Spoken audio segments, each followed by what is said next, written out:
leave the world around us. They don't need to know. Come find me where.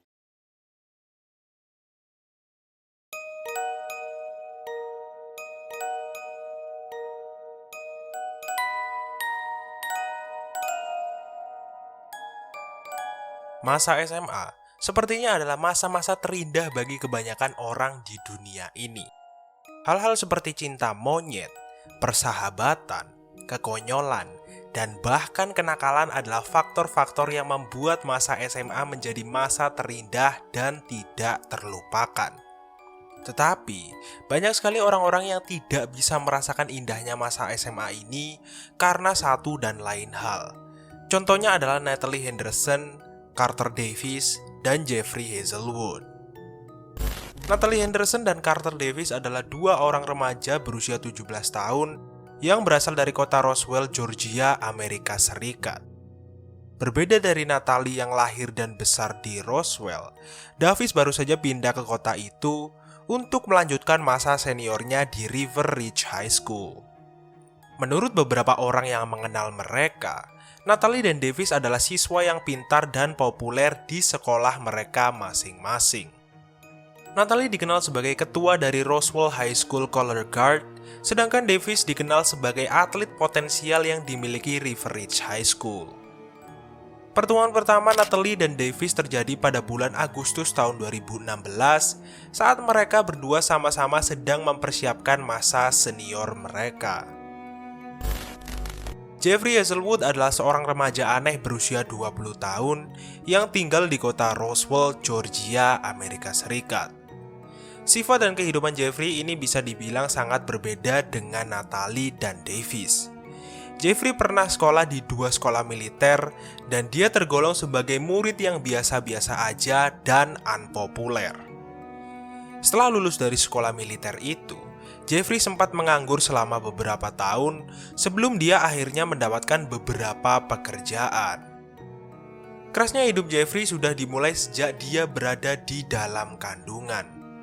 Ibunya yang bernama Sherry harus mengandung dan membesarkan Jeffrey seorang diri pada usia 19 tahun karena saat itu pasangannya pergi dan memilih lepas tangan kepadanya dan Jeffrey.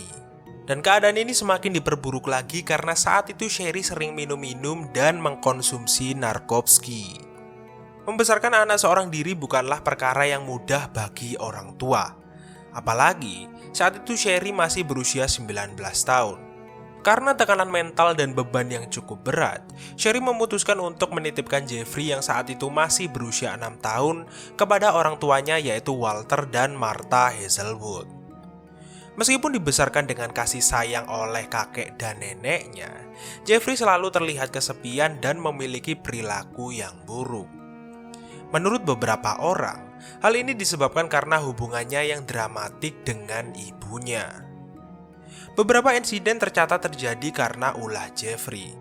Dan salah satu insiden yang cukup parah adalah saat Jeffrey mengayun-ayunkan pedang dan melempar-lemparkan beberapa pisau ke halaman tetangganya. Bahkan, dia juga pernah dibawa ke kantor polisi karena bermain-main dengan beceng. Tidak hanya itu, Jeffrey juga punya kebiasaan kabur dari rumah. Suatu hari, dia pernah kabur membawa beceng milik kakeknya dan meninggalkan sebuah catatan yang berisi bahwa dia kabur beberapa hari untuk melihat kemampuan survive-nya di dunia luar sendirian. Kakek dan nenek Jeff yang khawatir dengan keselamatan cucunya dan orang lain memutuskan untuk menyembunyikan beceng dan barang-barang lain yang sekiranya memiliki potensi untuk digunakan sebagai senjata di sebuah berangkas. Tetapi tetap saja, Jeffrey selalu menemukan cara untuk membuka berangkas itu. Perilaku minor Jeffrey ini semakin menjadi-jadi pada tahun 2013 saat dia berusia 16 tahun. Saat itu, neneknya terpaksa melaporkan Jeffrey ke polisi karena saat itu Jeffrey mengatakan bahwa dia akan segera meledak dan dia menjamin kalau pasti ada korban dari aksinya. Karena tidak ingin cucunya semakin tersesat, mereka kemudian memutuskan untuk mengirim Jeff ke sekolah militer. Dan di sekolah militer pun Jeff juga terlihat kesusahan beradaptasi, sampai-sampai dia harus pindah sekolah 2 kali. Setelah lulus dari sekolah militer, Jeff menemukan cinta pertamanya. Bukannya kelakuannya lebih baik setelah merasakan indahnya cinta, kelakuan Jeff malah semakin ngaco dan ngalor ngidul. Dan puncak dari perilaku minor Jeff terjadi pada tanggal 1 Agustus tahun 2016.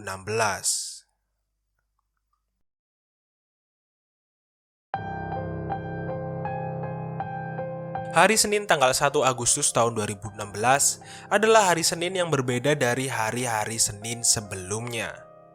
Saat itu, seorang supir truk yang bertugas mengantarkan barang-barang ke sebuah supermarket lokal menemukan hal yang tidak biasa.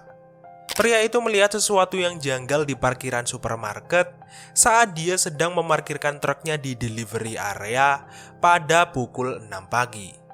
Dan setelah dilihat lebih teliti, dia melihat seorang laki-laki dan seorang wanita tergeletak di parkiran dengan keadaan sudah tidak bernyawa.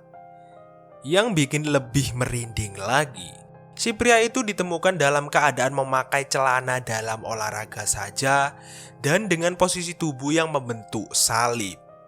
Sedangkan si wanita ditemukan dalam keadaan tanpa sehelai benang dengan posisi badan yang mengekspos area pribadinya. Setelah melakukan penelitian lebih dalam, ternyata identitas dari 2 remaja malang itu adalah siswa SMA setempat yang bernama Natalie Henderson dan Carter Davis. Hal ini bisa diketahui dari plat mobil mereka dan kemiripan paras mereka. Saat melakukan pengecekan latar belakang terhadap Natalie dan Davis, petugas tidak menemukan catatan kriminal sama sekali. Jadi, mereka berasumsi bahwa Natalie dan Davis berduaan di tempat parkir itu hanya untuk bersenang-senang. Pertanyaan terbesar dari kasus ini adalah siapa yang mengakhiri mereka dan kenapa si pelaku melakukan hal ini kepada 2 remaja yang terkenal memiliki reputasi yang baik. Penyelidikan besar-besaran kasus ini pun dimulai. Saat itu, petugas memulai penyelidikan ini dengan mengecek rekaman CCTV yang terpasang di sekitar TKP. Rekaman itu menunjukkan mobil Natalie dan Davis yang bergerak masuk ke parkiran belakang supermarket pada jam 3 pagi. Sampai di sini, polisi tidak melihat ada keanehan apapun. Tetapi beberapa menit kemudian, mereka melihat seorang pria yang keluar dari mobil Honda warna silver berjalan mengikuti mobil Natalie dan Davis ke parkiran belakang. Untungnya, saat itu kamera CCTV bisa menangkap gambar pria misterius itu lumayan detail. Pria misterius itu punya ciri-ciri berkulit putih pucat dengan rambut panjang acak-acakan. Jika dilihat lebih teliti lagi, mobil yang ditumpangi pria misterius itu adalah mobil Honda keluaran tahun 1999 atau 1998 dengan ciri-ciri khusus memiliki motif roda yang berbeda. Setelah mendapatkan semua informasi yang cukup penting ini, polisi kemudian mencari siapa saja yang punya mobil Honda keluaran 1999 atau 1998 di kota Roswell. Dan data itu menunjukkan bahwa ada lebih dari 600 orang yang mempunyai mobil bermerek Honda. Setelah mencari satu persatu dan membandingkan para pemilik mobil itu dengan ciri-ciri pelaku, akhirnya penyidik berhasil menemukan siapa pemilik Honda dalam CCTV itu. Dan pemilik mobil itu adalah Jeffrey Hazelwood.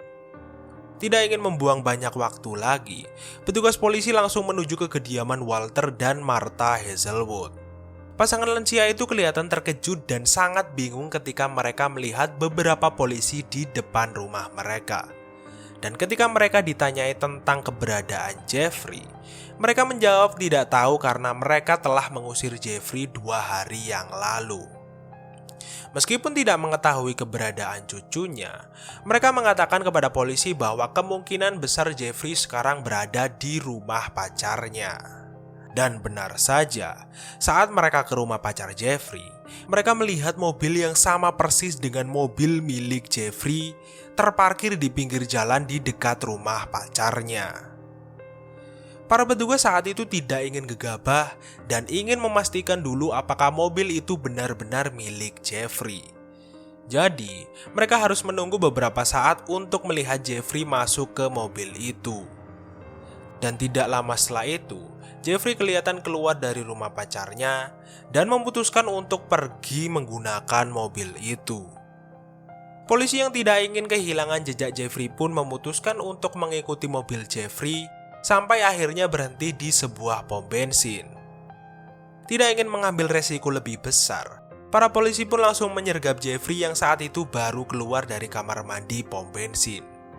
Dan akhirnya, pada tanggal 3 Agustus tahun 2016, Jeffrey akhirnya ditangkap atas dugaan penghilangan nyawa terhadap Natalie Henderson dan Carter Davis.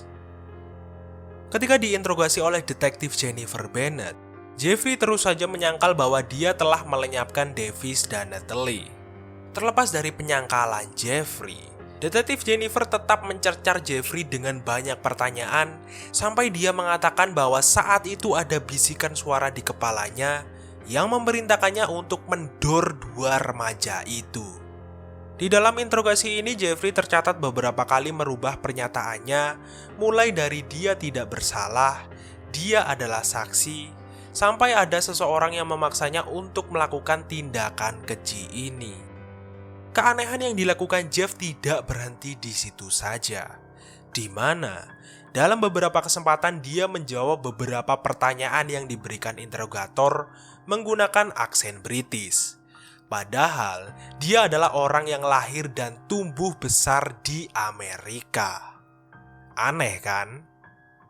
Setelah melalui kerumitan dan keabsurdan dalam menginterogasi Jeffrey, detektif Jennifer akhirnya bisa membuat Jeffrey menceritakan kronologi yang terjadi pada tanggal 1 Agustus tahun 2016.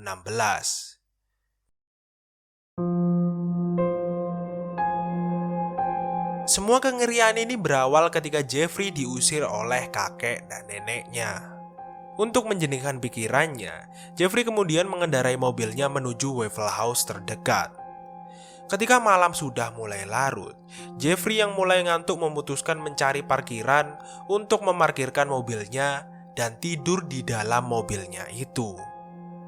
Saat itu, yang terlintas di pikirannya adalah parkiran supermarket terdekat.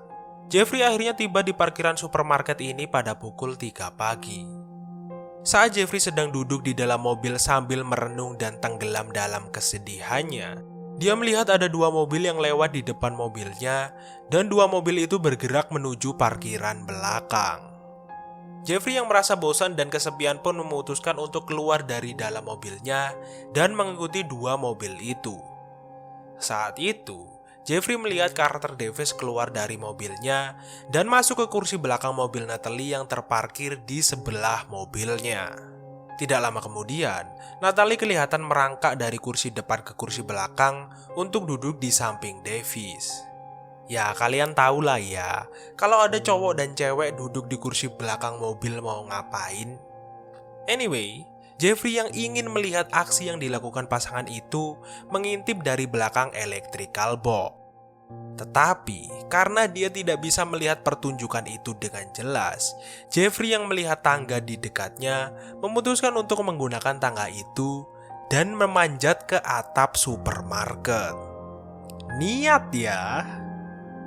Suasana hati Jeffrey yang awalnya bahagia karena bisa melihat aksi pasangan itu tiba-tiba berubah dalam hitungan detik menjadi penuh amarah. Jeffrey yang sudah gelap mata karena dipenuhi dengan amarah kemudian turun dari atap, berjalan menuju mobil itu, membuka pintu depan mobil itu, dan memerintahkan Davis keluar sembari menudungkan beceng milik kakeknya yang telah dia ambil. Sikap petentang-petenteng Jeffrey langsung berubah ketika dia menyadari bahwa postur Davis lebih besar dan lebih tinggi darinya. Karena dia sadar bahwa dia tidak akan menang jika melawan Davis dengan tangan kosong, Jeffrey kemudian mengangkat becengnya dan langsung mendor Carter tepat di kepalanya. Karena masih dipenuhi rasa amarah dan kengas, Jeffrey memerintahkan Natalie keluar dari mobilnya dan langsung memegang-megang Natalie. Ketika sudah puas melakukan hal itu, tanpa basa-basi, Jeffrey langsung mendor Natalie tepat di belakang kepalanya. Dan setelah mengirim dua remaja itu ke akhirat, tanpa rasa bersalah, Jeffrey kemudian menggeledah mobil Natalie dan mengambil dompet milik wanita itu dan langsung pergi dari tempat itu. Jeffrey kemudian terlihat berhenti di pom bensin dan mengisi bensin mobilnya menggunakan kartu Natalie. Nampaknya Jeffrey benar-benar merasakan kenikmatan yang luar biasa setelah melakukan hal ini, sampai-sampai dia mengekspresikan kebahagiaannya dan rasa superiornya dengan menggunakan topeng V for Vendetta. Setelah mengisi bensin, Jeffrey yang merasa masih ada yang kurang, memutuskan untuk kembali ke tempat Natalie dan Davis berada untuk mengatur posisi mereka, seperti saat Natalie dan Davis ditemukan di pagi hari oleh tukang delivery. Dan setelah melakukan hal itu, Jeffrey menelpon pacarnya dan bertanya apakah dia boleh nginep di sana sampai dia berdamai dengan kakeknya. Dan pacar Jeffrey pun tanpa ragu membolehkan Jeffrey nginep di rumahnya.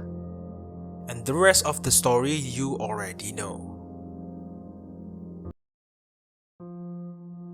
Setelah ditangkap, Jeffrey diinterogasi oleh beberapa detektif dan psikiatri karena bahasa tubuh dan gerak-gerik Jeffrey yang sangat tidak normal. Saat di dalam persidangan, Jeffrey juga memperlihatkan gerak-gerik dan perilaku yang sangat aneh, di mana dia kedapatan terlihat berbicara sendiri, tangan dan kepalanya terlihat gemetar, mengklaim bahwa dia mendengar bisikan-bisikan suara di kepalanya, mengubah aksennya menjadi British, dan berhalusinasi berbicara dengan anjing peliharaannya. Sebetulnya, bisa saja Jeffrey membuat dirinya terlihat tidak sehat secara psikologis agar dia bisa mendapatkan hukuman yang lebih ringan. Dan benar saja, tim pembela Jeffrey mengklaim bahwa kliennya mempunyai skizo dan lain-lain. Meskipun Jeffrey menunjukkan gejala tersebut, tidak ada diagnosis secara resmi yang mengatakan kalau Jeffrey punya mental illness. Dengan kata lain, Jeffrey masih bisa mengikuti dan memahami jalannya persidangan jika diberi pengobatan dan penanganan yang tepat. Persidangan lanjutan kasus Jeffrey tercatat beberapa kali ditunda karena Jeffrey beberapa kali mengatakan kepada jaksa bahwa dirinya tidak mendapatkan pengobatan dan perawatan yang tepat. Dan untuk menangani hal ini, Jeffrey kemudian dipindahkan dari penjara ke rumah sakit untuk mendapatkan perawatan yang tepat sampai pengadilan selanjutnya. Singkat cerita, Jeffrey menerima tawaran plea bargain dari hakim atas kasus penghilangan nyawa Natalie dan Davis yang membuatnya dinyatakan bersalah dalam keadaan memiliki mental illness. Alhasil, Jeffrey diberikan 2 hukuman seumur hidup tanpa kemungkinan pembebasan bersyarat. Yang berarti, dia akan berada di balik jeruji besi atau mendapatkan perawatan psikiater selama sisa hidupnya.